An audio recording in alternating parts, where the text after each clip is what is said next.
भी भारत के सामने टिक पाए। पाकिस्तान गीदड़ भभकी दे रहा है कि हम ये कर देंगे, हमारे पास शाहीन है, औरंगजेब है और हमने उसका रुख भारत की ओर कर रखा है। उसका फॉरेन रिजर्व बिल्कुल कम हो चुका है, केवल 3 महीने तक ही वो आयात निर्यात कर सकता है। पाकिस्तान जो है वो आतंकवादी गतिविधियों को संचालित करता है। जब 5 कड़े फैसले, आर्थिक संकट भारत की तरफ से पाकिस्तान को दिया गया था। छोटे व्यापारियों की कमर टूट चुकी है। चिनाब, झेलम, सिंधु, इसका पानी पाकिस्तान को जाता है। यूट्यूब चैनल्स पर डिजिटल स्ट्राइक किया गया।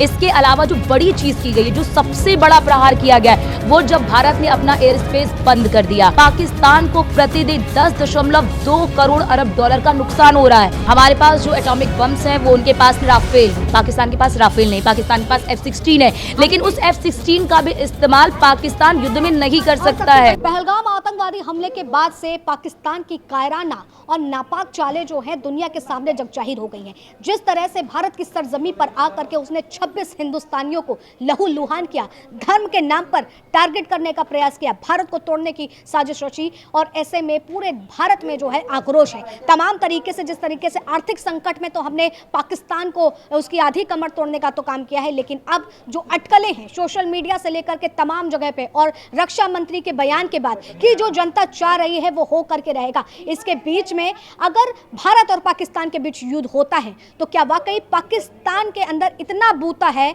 कि वो भारत के सामने एक भी दिन टिका रहे? इस पर तमाम जानकारी लेंगे अर्चना मैम से, जो लगातार इस पर नजर बनाई हुई है। अर्चना, आपसे मैं सीधे जानना चाहती हूँ कि जिस तरह से भारत और पाकिस्तान के बीच में तनातनी तनावपूर्ण माहौल देखा जा रहा है, ऐसे में पाकिस्तान के अंदर इतना बूता है कि वो एक दिन भी भारत के सामने टिक पाए?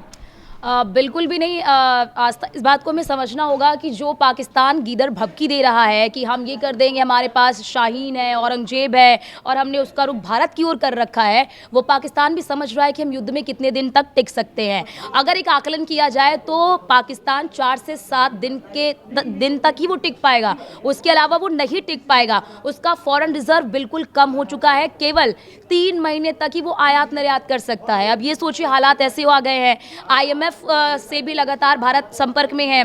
और बड़ी बात भारत के लिए एक जीत ये भी है क्योंकि आज ही IMF के जो एग्जीक्यूटिव डायरेक्टर हैं वो भारत के ही चुने गए हैं अस्थायी तौर पर। तो वो भारत का पक्ष रख रहे हैं कि जो पाकिस्तान को 11,000 करोड़ रुपए का जो एड्स मिल रहा है उसे बंद कर दिया जाए, क्योंकि पाकिस्तान जो है वो आतंकवादी गतिविधियों को संचालित करता है। इसके अलावा एक बड़ी सफलता जो मिली है आस्था, कि ADB यानी कि एशियन डेवलपमेंट बैंक, एशियाई देशों का ये बैंक होता है जो कर्ज देता है एशियाई देशों को।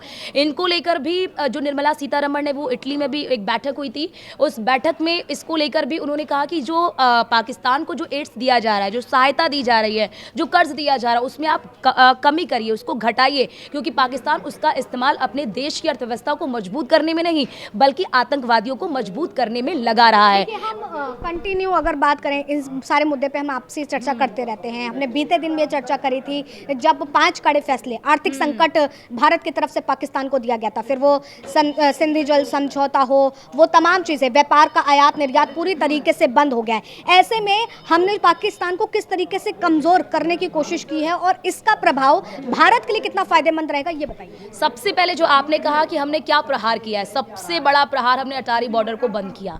अटारी बॉर्डर से जो छोटे व्यापारी, उनकी कमर टूट चुकी है। सिंधु जल समझौता एक बड़ा महत्वपूर्ण समझौता, 3 नदियों का पानी पाकिस्तान को जाता है, चिनाब, झेलम, सिंधु, इसका पानी पाकिस्तान को जाता है। कल आपने सुना होगा आस्था कि जो बगलिहाट डैम है उसे बनाकर पानी रोक दिया गया। पाकिस्तान में इस वक्त सूखा है, वो नदियां जो कल लहलाती थी आज वहां पर सूखा पड़ा हुआ है। इसके अलावा जो पार्सल, जो मेल पार्सल होते थे उसे पूरी तरह से बैन कर दिया गया, उस पर पाबंदी लगा दी गई है। 16 यूट्यूब चैनल्स पर डिजिटल स्ट्राइक किया गया। इसके अलावा जो बड़ी चीज की गई, जो सबसे बड़ा प्रहार किया गया, वो जब भारत ने अपना एयर स्पेस बंद कर दिया। उस भारत के एयर स्पेस बंद होने से वहां पर आयात निर्यात प्रभावित हो रहा है। भारत ने अपने बंदरगाहों को बंद कर दिया। अब आप सोचिए कि केवल भारत के एयर स्पेस बंद करने से पाकिस्तान को प्रतिदिन 10.2 करोड़ अरब डॉलर का नुकसान हो रहा है। इतना नुकसान होना किसी भी देश के लिए एक बड़ी क्षति है। वो भूख की कगार पर हो, और इससे भी बड़ी बात, भूख के तो लाले पड़े थे, पानी के लाले दे दिए और अब हर तरीके से कमर तोड़ रहे हैं। इससे भी बड़ी बात आप ये समझिए आस्था, कि भारत की जो इकोनॉमी है, अच्छी खबर हमारे लिए है कि भारत की इकोनॉमी कि मैं अपने दर्शकों को भी बता देती हूँ कि भारत की इकोनॉमी देश की दुनिया की चौथी सबसे बड़ी इकोनॉमी बनने जा रही है। अब आप सोचिए, हम कुछ दिनों में इसी साल जो आंकड़ा आया, IMF का आंकड़ा आया, उसके मुताबिक हम इसी साल 2025 में दुनिया की चौथी और 27 आते आते हम तीसरी अर्थव्यवस्था बन जाएंगे। इन सारी चीज़ों को समझा कितना उसको नुकसान हो रहा है, लेकिन अगर हम यहाँ पर सैनिकों के हिसाब से समझें, तैयारियों के हिसाब से समझें, हथियारों को समझें, तो भारत कितना सक्षम है पाकिस्तान के मुकाबले? बहुत सक्षम है। हमारे पास जो एटॉमिक बम्स हैं वो उनके पास नहीं है। ये जरूर कहा जाता है कि भारत और पाकिस्तान दोनों ही परमाणु शक्ति संपन्न देश हैं, लेकिन जब आप रक्षा बजट को देखेंगी आस्था, तो कहाँ हम 10 से अधिक रक्षा बजट पे अपने GDP का 10% हिस्सा हम रक्षा बजट पे खर्च कर रहे हैं, वहाँ पाकिस्तान 1-2% खर्च कर रहा है। इसके अलावा हमारे पास ऐसे मिसाइल्स हैं। सबसे पहले बात कर ले राफेल, पाकिस्तान के पास राफेल नहीं, पाकिस्तान के पास F-16 है, लेकिन उस F-16 का भी इस्तेमाल पाकिस्तान युद्ध में नहीं कर सकता है। बड़ी बात, जिस तरह से 28 मई को रूसी जंगी जहाज भारत आ रहा है, उसका कितना असर पड़ेगा पाकिस्तान? बिल्कुल, क्योंकि देखिए अगर हथियारों की जखीरों की बात करते हैं आस्था, तो रशिया दूसरे नंबर पर आता है। और आप भी समझ सकती हैं कि रशिया अगर किसी जंग में उतरता है तो फिर वो नेस्तनाबूद कर देता है। उसके हथियार इतने सशक्त होते हैं और रशिया का जंगी जहाज भारत में आना अपने आप में एक बड़ी जीत की ओर इशारा करता है। अगर युद्ध की आशंकाओं को हवा मिलती है, भारत पाकिस्तान के बीच में युद्ध होता है, तो निश्चित तौर पर यह क्लियर है कि पाक का अंत निश्चित।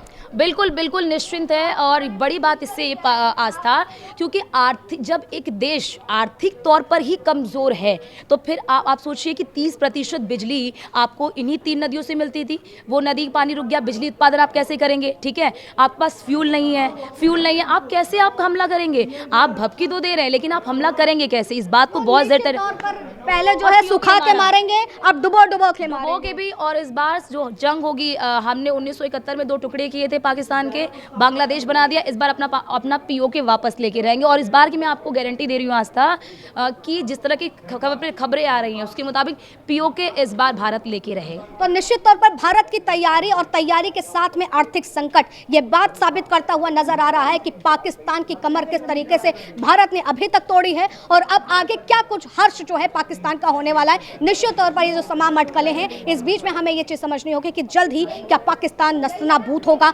उसमें आतंक का अंत जो एक सबसे मुख्य बिंदु है, और वो पूरी तरीके से इस बात को साबित कर रहा है कि जल्द ही आतंक के अंत की तरफ भारत बढ़ेगा और पूरी दुनिया में एक मिसाल कायम करेगा। फिलहाल तब तक के लिए बने रहे न्यूज़ 1 इंडिया पर। वीडियो जर्नलिस्ट अनीश के साथ आस्था तिवारी।